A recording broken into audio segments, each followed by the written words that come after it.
هلو ماي شيلر. اهلا بطلاب الصف الثاني الاعدادي. النهارده معادنا مع التقييم الاسبوعي. يلا بينا نبدا.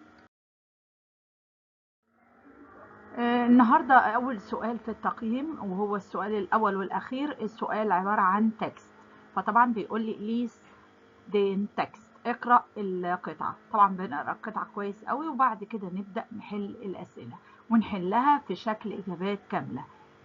بعد ما قرينا القطعة بيقول لي في هايسن دي زفاي شولر، الاثنين التلامذة اسمهم ايه؟ طبعا ليزا und توم زيند شولر.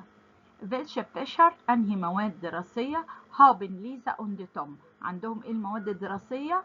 طبعا ليزا und توم haben Mathe, Deutsch und Sport.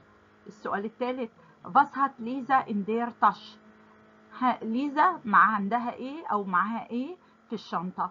in der Tasche hat Lisa Hefte, Bücher, ein Malkasten und Stifte. السؤال الرابع wie ist der Mathe-Lehrer؟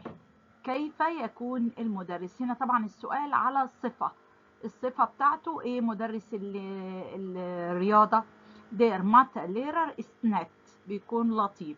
السؤال الخامس in welchem Fach، بأنهي مادة haben Sie einen Test؟ عندهم ايه؟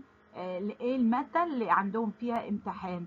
Sie schreiben eine Klassenarbeit in English. Klassenarbeit بتساوي كلمة تيست أو كلمة Prüfung.